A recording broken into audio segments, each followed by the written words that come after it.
statements, and then they were also considering some military action, or that was earlier, I mean only 1 or 2 days ago, or imposing a no-fly zone, and we're studying different solutions that would add to the voice of the European Union and also the US and the UN. So do you think that would make change in events, would make a turn in events, would try to escalate the events into another turn?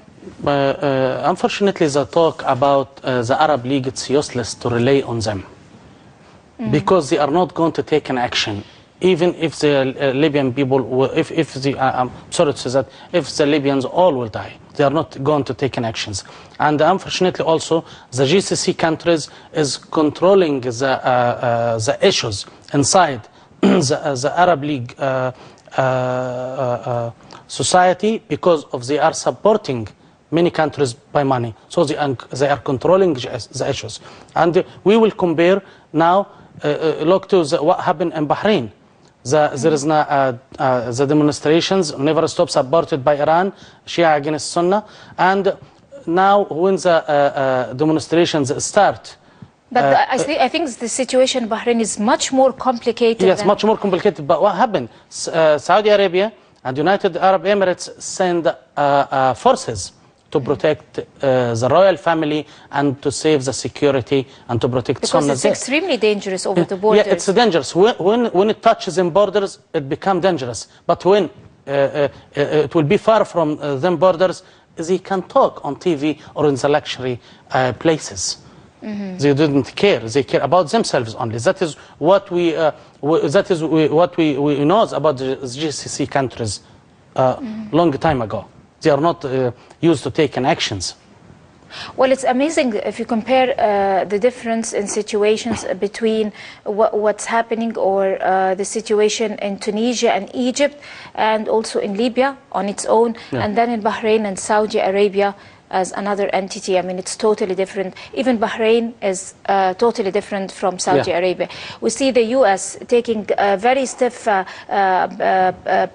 reaction and studying the severest sanctions against Libya, while it's not taking any reaction towards what's happening, which is closer to something similar in Libya. It's not taking any stance towards what's happening in Saudi Arabia, for example. United States is dealing softly with the rich countries, or with the countries supplying them the oil. The United States didn't care. So what happens with human rights causes then? No human rights here. They neglect. Yes, they neglect, and I'm advising the Arab, don't listen. There is no human rights, and nothing coming from the West to serve the people in the East. Nothing. They only need the resources. The talk about the democracy and the human rights, we can create it by ourselves. Not it will be a big mistake if we will wait the others to teach us the democracy or teach us the human rights. We should create our own democracy and our own human rights. We shouldn't rely on the West to achieve this. And also, I'm advising the politicians and the political wings inside the Arabian area, please don't rely on the West. They are not serving you, they are serving them business in our area. Which put the unfortunate protesters in some of these Arab countries in a very critical condition, unfortunately. Earlier, the German Chancellor Angela Merkel said that the EU would look or study the possibilities of imposing more sanctions on Libya, especially the financial and the economic area. But the Gaddafi has been under the most and the severest sanctions for years and years, and that haven't stopped his bizarre behavior. Yes, so that's not a solution. Yes, to be on the ground. As I heard lately, 10 billion euros be frozen in the German and that doesn't banks. mean anything. It doesn't mean anything, because Gaddafi and Azazia Gate in Tripoli, a mountain of wealth. He has many safe houses for the liquid money, billions and billions of foreign currency to fight, and will help him to fight. So couldn't they think on something more practical than that? Yes, the more practical is at the same time no-fly zone and the military intervention, but it shouldn't be by the West, it shouldn't be by the Arabian League.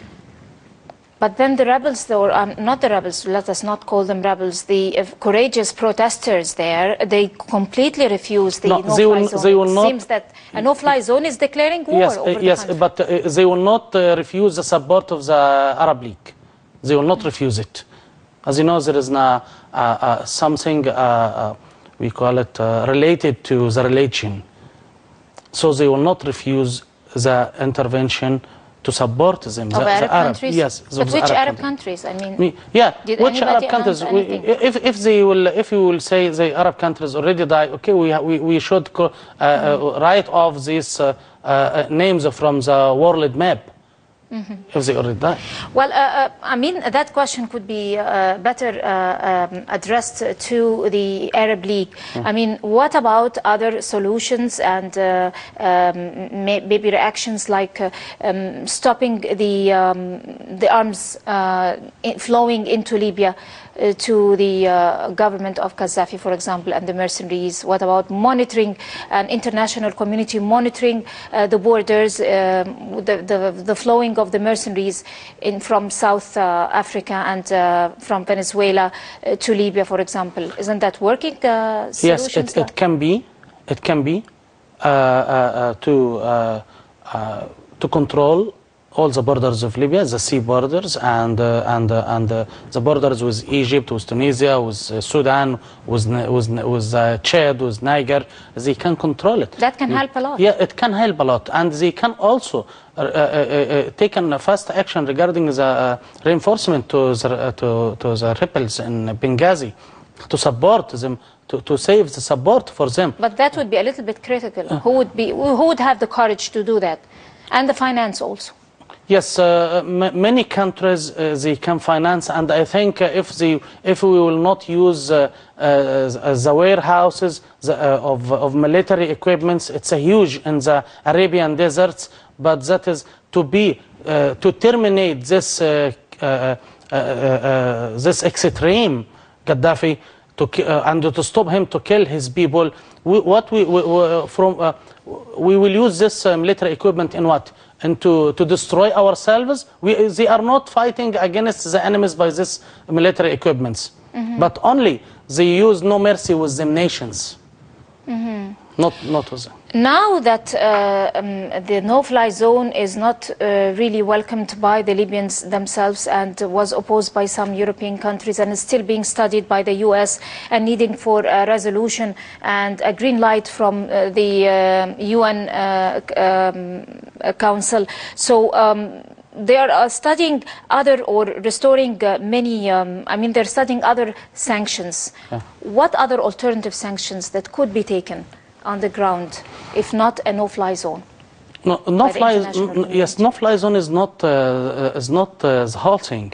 No-fly zone is a step, but any military intervention, it should be under the banner of the United Nations, not under the banner of the Security Council.